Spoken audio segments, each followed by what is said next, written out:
प्रेम से बोलिए कर्मा गोसाई की जय। माताएं एवं बहनें, मैं एक कर्म गोसाई की कथा सुनाने जा रही हूँ। कर्मा पूजा, कर्मा व्रत पूजा, जो कर्मा धर्मा की कहानी होती है, मैं कर्मा धर्मा की कहानी सुनाने जा रही हूँ। जय कर्मा गोसाई। कर्मा और धर्मा दो भाई थे। कर्मा और धर्मा दोनों भाई बड़े प्रेम से रहते थे। कर्मा और धर्मा की पत्नी भी बहुत अच्छे से रहते थे।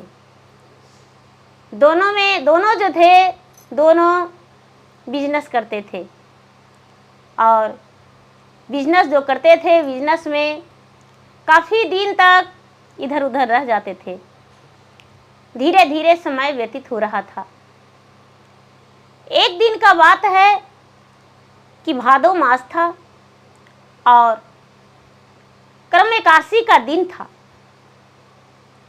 शुक्ल पक्ष जो एकादशी होती है, एकादशी का दिन था। जो कर्मा की पत्नी थी, कर्मा की पत्नी बहुत सुंदर सुंदर भोजन बनाई, बहुत सुंदर सुंदर भोजन बनाई। दाल चावल, चटनी चोखा, सब्जी, मचका भवरा, भुजिया, पापड़, बहुत तरह तरह की भोजन बनाई। बड़ा खुशबूदार महकदार भोजन बनाई। जो कर्म गोसाई थे वो पूरे गांव में घूम रहे थे और चारों तरफ इधर उधर अच्छे बुरे की ताक झाक कर रहे थे, भोजन की खुशबू ले रहे थे। जब कर्मा के घर के पास गए तो उनके घर के पास में भोजन का खुशबू बहुत अच्छा आया। जब भोजन की खुशबू अच्छा आया तो खिड़की के द्वारे झांक कर देखने लगे। आहा, क्या खुशबू है भोजन का, कितना अच्छा अच्छा भोजन बन रहा है, बड़ा खुशबूदार भोजन है। इतना ही में कर्मा की पत्नी खिड़की के द्वारे जो भोजन बनाई थी, चावल बनाई थी, चावल में जो माड़ निकलता है, जो हम लोग माड़ फंसाते हैं, माड़ खिड़की के द्वारे कर्म गोसाई पर फेंक दी। कर्म गोसाई का पूरा शरीर जल गया। कर्म गोसाई जो थे पूरा जलस के मारे दर्द से पीड़ित हो गए और उनका शरीर जो है तड़प उठा, उनमें पूरा व्याकुलता हो गया और कर्म गोसाई श्रापित करके कहने लगे कि हे भगवान, मैं तो ना तो इनसे कुछ मांगा, ना तो इनके घर के अंदर गया, मैं तो बाहर से खिड़की के द्वारे झांक कर देख रहा था और इन्होंने माड़ फंसाकर आज के दिन फेंक दिया। हे भगवान, इसका खाने का रोटी, पहनने का कपड़ा, सोने का बिस्तर ना रहे, जहां तक के कि रहने का छत भी ना रहे। और इतना कह के श्राप देकर कर्म गोसाई वहां से चल दिए। चलते चलते चलते चलते चलते लहर के मारे जला हुआ शरीर उनका बड़े बड़े फोड़ा हो गया, पूरा बेचैन हो गए। जल समाधि ले लिए और जब जल समाधि ले लिए तो जो भी हरे भरे पत्ते थे वो सूख गए, चिड़िया चहचहा रहे थे वो मुरझा गए, गांव में पूरा उदासी छा गया और कर्मा की पत्नी धर्मा को, बच्चे को और धर्मा को, पत्नी को खाने को लिए नहीं पूछे। उस समय धर्मा व्यापार पर गए हुए थे, लंबे दूर दूर तक जाया करते थे, महीना 2 महीना 4 महीना में लौटा करते थे। बेचारी धर्मा की पत्नी अपने बच्चे की सूखी रूखी भोजन खिला कर रखी और बच्चे को समझाई, चलो कोई बात नहीं, अरे नहीं पूछा तो क्या होगा, जब तुम्हारे पिताजी आएंगे तब मैं भी तुम्हें अच्छे अच्छे पकवान बनाकर खिलाएंगे। धीरे धीरे समय व्यतीत होने लगा। समय व्यतीत होते होते कर्मा के घर में न खाने का रहा, न तो पहनने का रहा, और न तो उनके घर में कोई अन्न धन संपत्ति रहा। उनके घर पूरे गरीबी छा गया। जो कर्मा हैं, कर्मा मेहनत मजदूरी करने लगे। धीरे धीरे उनका समय व्यतीत हो रहा था, लेकिन धीरे धीरे उनके घर में और ज्यादा समय बिगड़ता जा रहा था। लोग उन्हें देखकर कह रहे हैं कि भाई, दोनों भाई तो व्यापार करते हो, लेकिन आखिर क्या कारण है जो एक भाई का इतना सुखी संपन्न जीवन बीत रहा है और एक भाई का तो खाने और पीने का भी नहीं ठिकाना है। जब धर्मा अपने घर पर लौटे तो उनकी पत्नी बोली, हे स्वामीनाथ, आप जब व्यापार में चले गए थे तब कर्मा के घर उनकी पत्नी तरह तरह की भोजन बनाई, लेकिन हम लोग का नहीं पूछी। धर्मा बोले, अरे चिंता क्यों करती हो? इतना चिंता करने की कोई जरूरत नहीं। जब उन्होंने नहीं पूछा तो मैं भी अच्छे अच्छे भोजन बनाएंगे और पूरे परिवार खाएंगे और उन्हें नहीं पूछेंगे। दीदी, धर्मा भी अच्छे अच्छे भोजन बनाएं और परिवार के साथ सुखी भोजन खाएं, सुखी से भोजन खाएं, लेकिन कर्मा के बच्चे का, कर्मा की पत्नी को नहीं पूछे। अब धीरे धीरे गांव में पूरा चर्चा होने लगा, अरे कर्मा के घर तो बड़ा गरीबी ही चल रहा है। अब कर्मा बड़ा मलिनता के साथ रहने लगा। कर्मा जो थे अच्छे से व्यवहार रखते थे, उनकी पत्नी जो थी बड़ी मलिनता के साथ रहती थी। धीरे धीरे धीरे धीरे धीरे धीरे पूरे गांव में चर्चा होने लगा, भैया जो तालाब है उसमें पानी सूखने लगा, हरे भरे पत्ते मुरझा गए हैं, क्या बात है, क्या कारण है? तब जो कर्मा थे, कर्मा सोए हुए थे और कर्मा और धर्मा दोनों सोए हुए थे। तो जो कर्म गोसाई है वो स्वप्न में आए कि अरे कर्मा और धर्मा दोनों भाई के, तुम्हारा जो पत्नी है वो मुझे द्वादशी के दिन, कर्म एकादशी के दिन सुबह में द्वादशी के दिन मुझे जला दिया है। गरम मार फेंक कर मेरा पूरा शरीर जल गया है।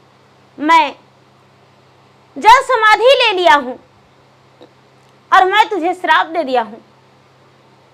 ये बात स्वप्न में देखकर कर्मा और धर्मा दोनों सवेरे जाग गए और जागकर बड़े प्रेम से कर्मा और धर्मा दोनों चंदन की लेप बनाए। पूरा घीस घीस के पत्थर पे चंदन की लेप बनाए, उसमें हल्दी मिलाए और उसमें चंदन का तेल मिलाए और मिलाकर पूरी कटोरी में लेप लेकर और चले गए। दोनों भाई घर से निकल गए। चलते चलते चलते चलते चलते चलते एक हरा भरा सुंदर सा आम का वृक्ष था, उसके पास बैठे, लेकिन उन्हें छां नहीं मिला। जब छां नहीं मिला और दोनों भाई बैठे तो आम का वृक्ष ठठा के हंसने लगा। दोनों भाई पूछते हैं, अरे भाई आम का वृक्ष, तुम क्यों ठठाकर हंस रहे हो? आम का वृक्ष बोला, अरे भाई, जो मेरे पूरे गांव का रखवाली करने वाले, पूरे नगर का रखवाली करने वाले कर्म गोसाई नहीं हैं, वो नाराज होकर चले गए हैं। जब तक करम गोसाई नहीं आएंगे, जब तक मैं कहाँ से तुम्हें ठंडा हवा दे सकता हूँ। कहाँ जा रहे हो? दोनों भाई बोला, अरे भाई मैं तो करम गोसाई को लाने जा रहा हूँ। आम का वृक्ष बोला, जब करम गोसाई को लाने जा रहे हो तो मेरे बारे में जरूर पूछना, आखिर मेरा आधे अंग सूख जाता है, आधे अंग हरे भरे रहता है, उसमें भी अच्छी हवा नहीं दे पाता है। बोले ठीक। आगे दोनों भाई बढ़ गए। एक तालाब था, दोनों भाई का प्यास लग गया। जब दोनों भाई का प्यास लगा, दोनों भाई जल पीने गए। जल पीने गए तो हाथ में जब जल लेते हैं तो जल में पूरा कचरा है। ऐसे तो कितना सुंदर जल दिखाई दे रहा था, कितना अच्छा जल दिखाई दे रहा था, लेकिन जब हाथ में जल पीने का समय हाथ में जब लिए तो जल एकदम नाली के पानी की तरह लग रहा है। दोनों भाई हाथ जोड़कर कहते हैं, हे गंगा मैया, आखिर तालाब में जल ऐसे कैसे? क्या कारण है जो तालाब में जल ऐसा? जो गंगा माई है वो कहते हैं कि अरे मैं क्या बताऊं, जो मेरे तालाब में नित्य नियम प्रतिदिन स्नान करने वाले करम गोसाई जब से पूरे नगर को छोड़े हैं तब से मेरा जल में कीड़े मकोड़ा लग गया है। ना जाने करम गोसाई कहाँ चले गए हैं। यदि कोई मेरे करम गोसाई को ला देता तो मैं उसे धन्यवाद करती। कर्मा और धर्मा बोले, हे गंगा माई, मैं तो कर्मा और धर्मा हूं और मैं करम गोसाई को लाने जा रहा हूं। गंगा माई कहते हैं, पुत्र, जब करम गोसाई आएंगे तो मेरे जल में स्नान करेंगे तब मेरा जल निर्मल हो जाएगा। मेरे जल में जरूर उन्हें स्नान करवाना। कर्मा और धर्मा वहां से चल दिए। आगे चले तो देखते हैं कि एक लकड़हारा माथे पर पूरा भारी बोझ लिए हुए खड़े हैं। उनके सर पे बोझ पड़ा है। कर्मा और धर्मा दोनों देखकर ठठाकर हंस गए। कहते हैं, भाई इतना भारी बोझ लेकर कब से खड़े हो? कर्मा जो है और धर्मा दोनों पूछने लगे। ओ लकड़हारा कहते हैं, अरे भाई सालों बीत गया है, मेरा बोझ हटने का नाम नहीं ले रहा है। जब से मेरे करम गोसाई नगर छोड़े हैं, जब से मेरा बोझ पड़ा हुआ है। ऐसा जो कोई हो तो मेरा करम गोसाई को ला दे।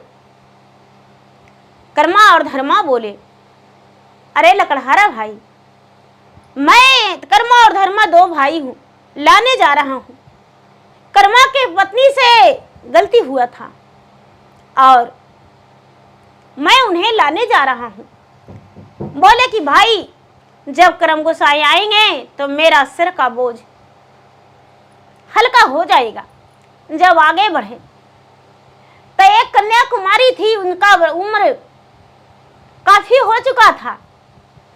ओ कोई तो साल में एक दिन करम गोसाई का पूजा करते हैं, लेकिन ओ करम देवता का, कर्मा गोसाई का प्रतिदिन पूजा करती थी, आराधना करती थी और करम गोसाई के कृपा से वो सुखी जीवन बिता रही थी। उनके घर में खाने पहनने का कोई दिक्कत नहीं था। और लड़की के हाथ में बर्तन जो था वो सटा हुआ था। कर्मा धर्मा देखकर हंस पड़े। और लड़की कहती है कि भैया आप कौन है जो मुझे देखकर हंस पड़े?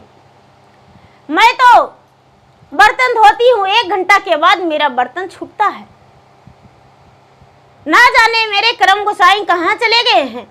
जब से मेरे करम गोसाई नगर छोड़े हैं सालों बीत चुका है, लेकिन मेरा हाथ में बर्तन पूरे दिन सटा ही रहता है। मैं अपना काम नहीं कर पाती हूँ। ऐसा कर्मा धर्मा सुने तो कहते हैं कि बहन मैं उन्हें लाने जा रहा हूँ, मैं कर्मा और धर्मा हूँ।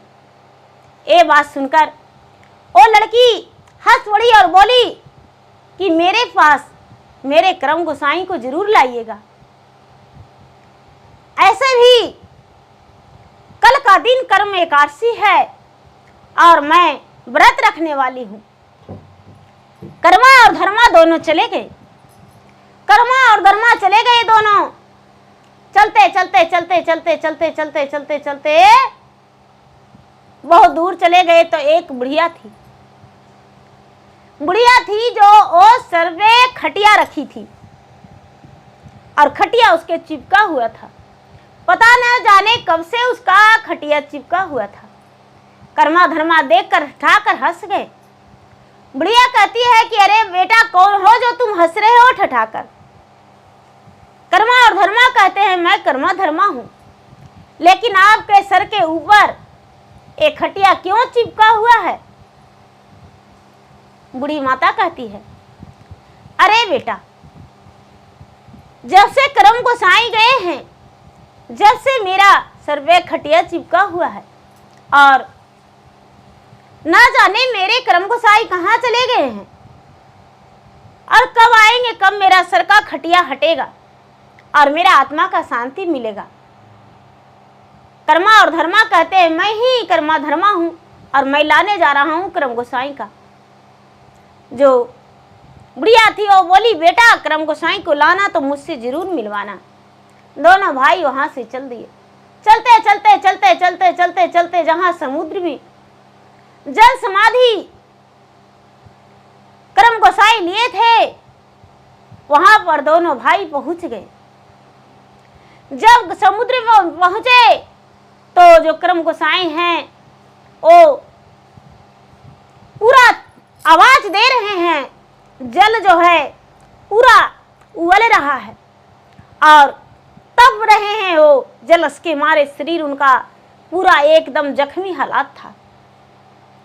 दोनों भाई जल के अंदर गए, कर्म देवता के हाथ जोड़कर नमस्कार किए। दोनों भाई गलती का क्षमा मांगे और कहते हैं कि हे कर्म गोसाई, मुझे पता है आप जल में समाधि ले लिए हैं, क्षमा कर दीजिए और चलिए अरार पे, मैं आपका सेवा करूंगा। कहते हैं कि नहीं, हम नहीं जा सकते हैं, मेरा शरीर जो है जल रहा है, तप रहा है, मैं कैसे जाऊं? मेरा शरीर जो है जख्मी हो गया है। धर्मा की पत्नी, कर्मा की पत्नी मेरा शरीर पे मार फेंक दिया है और मेरा शरीर जल गया है। कर्मा और धर्मा दोनों उन्हें पकड़ के और बाहर अरार पे लाके बिठाया। उन्हें पूरे शरीर में हल्दी, चंदन, घी का लेप लगाया और उन्हें ठंडी ठंडी हवा दी। अब कर्म गोसाई जो हैं कहते हैं कि अब कुछ आराम मिल रहा है। कई बार उनके हल्दी और चंदन का लेप लगवाए, लेप लगाए। उसके बाद कर्म गोसाई से क्षमा मांगे। हे कर्म देवता, हे कर्म गोसाई देवता, आप मेरे नगर में प्रवेश कर जाइए। आपके बिना पूरा नगर मेरा एकदम सूखा पड़ गया है। मेरे नगर में आपके सभी लोग पुकार रहे हैं, आप चलिए। जो कर्म देवता हैं वो आने से इनकार कर रहे हैं, लेकिन कर्मा और धर्मा बड़े प्रेम से उन्हें लाने का कोशिश किए, पूरा मिनती किए, हाथ जोड़े, क्षमा मांगे और उन्हें पूरे पांव में लटक के गिड़गिड़ाए। तभी कर्मा देवता आने को तैयार हो गए। दोनों भाई पकड़कर उन्हें लाने लगे। लाते लाते लाते लाते सबसे पहले वो बुढ़िया मिली। बुढ़िया के कर्म गोसाई के आते ही उनका सर का खटिया हट गया और बुढ़िया कहती है कि हे महाराज, आज तो एकादशी का दिन है, भादों का एकादशी, जो लोग शुभ मानते हैं, और मैं व्रत में हूं। हे करम गोसाई, आज ही मेरा यदि आत्मा का शांति मिल जाता तो इससे बड़ा कुछ नहीं होता। करम गोसाई एन मस्तु कह दिए, बुढ़िया का आत्मा का शांति मिल गया। बुढ़िया जो थी स्वर्ग सिधार गई। करम गोसाई आगे बढ़ गए। दोनों भाई कर्मा और धर्मा करम गोसाई को लेकर आगे बढ़ गए। जब आगे बढ़े तो एक बेचारी जो लड़की थी, बिना माता पिता के थी, अनाथ थी, करम गोसाई के रोज पूजा करती थी, उसके पास पहुंचे। जब उस लड़की के पास पहुंचे तो लड़की का बर्तन हाथ से छूट गया और करम गोसाई में आकर लपट गई। हे करम गोसाई, आप कहाँ चले गए थे? आखिर मैं आपका प्रतिदिन पूजा करती थी, लेकिन आप कहाँ चले गए थे? जो करम गोसाई उसे धन्यवाद दिए और बोले, अब मैं कहूँ नहीं जाने वाला हूँ, जाओ पुत्री तुम पूजा करो। जो वो लड़की थी वो गई और पूजा पाठ में लग गई। कर्मा और धर्मा वहां से चल दिए। कर्मा और धर्मा दोनों वहां से चल दिए। चलते चलते चलते चलते चलते चलते चलते जो लकड़हारा भैया थे, उनके सर पे लकड़ियां का बोझ पड़ा हुआ था, उनके पास पहुंचे। उनका बोझ हट गया और दोनों भाई को धन्यवाद दिए लकड़हारा, और करम गोसाई को पैर में लपट के कहते हैं कि महाराज, इस नगर को छोड़कर आप कहाँ चले गए थे? जो करम गोसाई हैं कहते हैं कि कुछ लोग मेरा अपमान कर दिए थे, उसी अपमान के कारण मैं इस नगर को छोड़कर अजल समाधि ले लिए थे, इसीलिए मैं लौट आया हूं। अब कोई दिक्कत नहीं होगा। जैसे हरे भरे था वैसी हरे भरे रहेगा। अब चलते चलते दोनों भाई कर्मा और धर्मा और करम गोसाई को लेकर जमुना में गए, जहां जल थल पानी था। जाके वहां करम गोसाई स्नान किए। स्नान करके जल को पवित्र किए और गंगा माई प्रकट होकर और कहते हैं, हे करम देवता, करम गोसाई देवता, आप कहाँ चले गए थे? आपके बिना मेरा जल अपवित्र हो गया था, आप कहाँ चले गए थे? जो करम देवता हैं वो कहते हैं कि हे गंगे,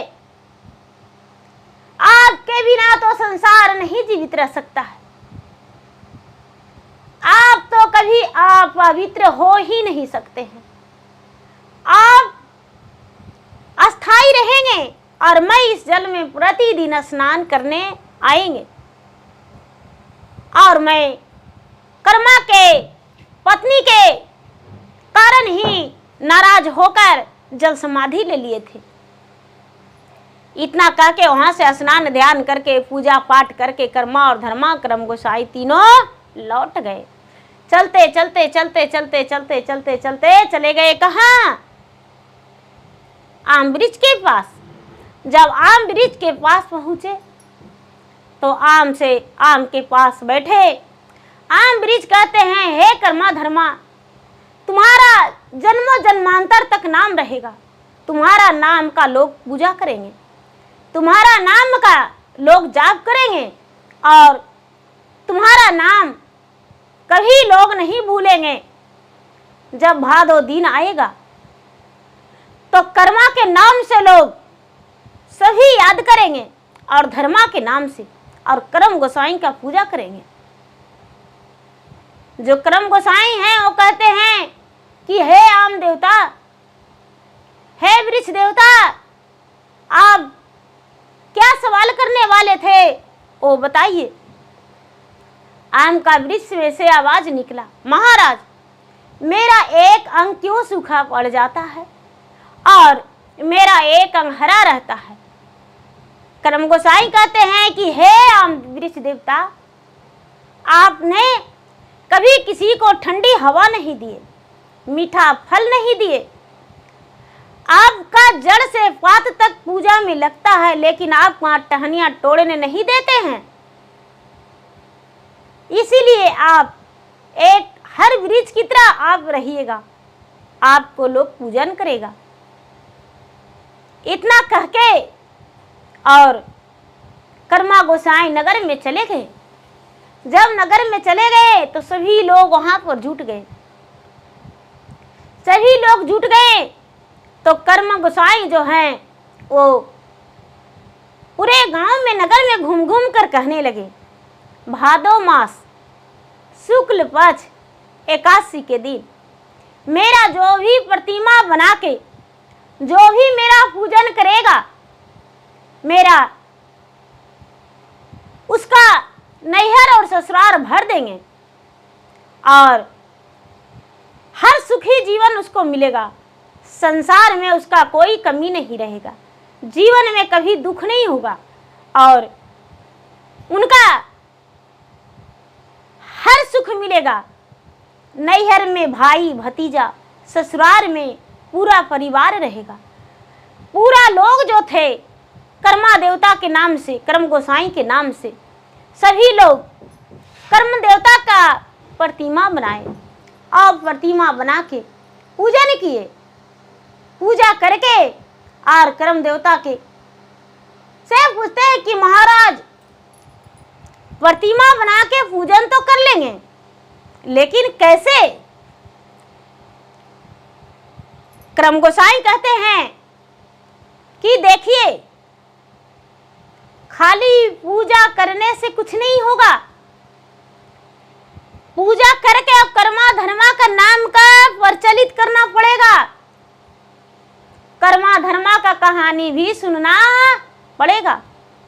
और जो भी प्रतिमा बनाते हैं समय से पूजा करके और जल में उसे सूरज उगने से पहले उसे परवाह करना होगा। जिनका भाई हैं, भाई आके पूजन करवाएंगे। 16 श्रृंगार, तरह तरह के मिठाइयाँ, पकवान, फल फलहरियाँ सभी लोग सभी लाएंगे और लाके और अपने बहन के घर आएंगे या तो बहन को अपना घर ले जाएंगे और कर्मा पूजा करवाएंगे। जो जितने लोग नर नारियां थे कर्म देवता के सामने स्वीकार किए और पूजा आरंभ किए और पूजा करके कर्म देवता से आशीर्वाद लिए। छोटे मोटे कर्म के डड़िया भौर लड़ाए, छोटे मोटे कर्म के डड़िया भौर लड़ाए, सही तरसा तो भैया खेल थी जुगवा सारे है, सही तरसा तो भैया खेल थी जुगवा सारे है, का तुम भैया खेला जुगवा सारे, का तुम भैया खेला जुगवा सारे है, बहिनी रोवहो भैया अपन ससुरार है, बहिनी रोवहो भैया अपन ससुरार है, रोवे देहू अपन ससुरार है, रोवे देहू अपन ससुरार है, तय कर्म के दिनमा लय वैली आई है, तय कर्म के दिनमा लय वैली आई है, तय कर्म के दिनमा लय वैली आई है, किनवै में लाल साड़ी 16 सिंगार है, किनवै में लाल साड़ी 16 सिंगार है, किनवै में खीराई नरसा बहनी के पूजाए है, किनवै में सवा फलवा बहनी के करबै लियाउन है। जय कर्म गोसाई।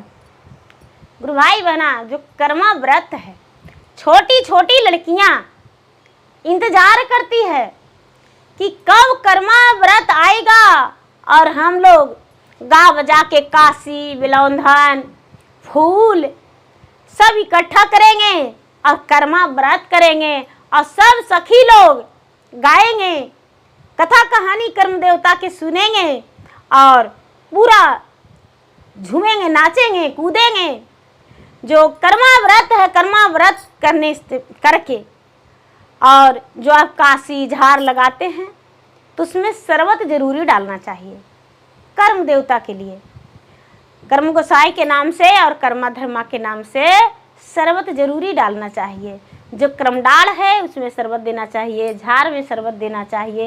यदि किसी का भाई चल जाते हैं तो और अच्छी की बात है कि जो भाई हैं वही कर्मा पूजा देंगे और शरबत पिला देंगे, आपका व्रत भी तोड़वा देंगे।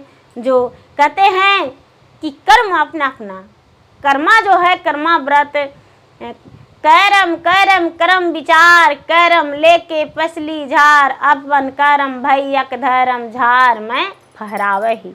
क्या कहते हैं? करम करम करम विचार, करम लेके पसली झार, अपन करम भैया के धर्म झार में फहरावे ही।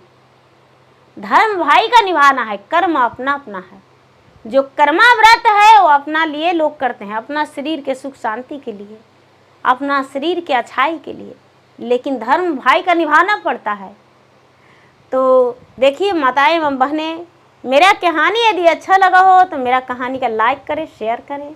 चैनल पर यदि नए हैं तो चैनल का सब्सक्राइब करें, बेल आइकन घंटी को दबाएं, जो कि मेरा वीडियो का नोटिफिकेशन सबसे पहले आपके पास जाए, आप मेरा वीडियो सुन सके। कमेंट बॉक्स में हर हर महादेव, जय शिव गुरु, जय कर्मा गोसाई जरूर लिखें। धन्यवाद। जय कर्मा गोसाई।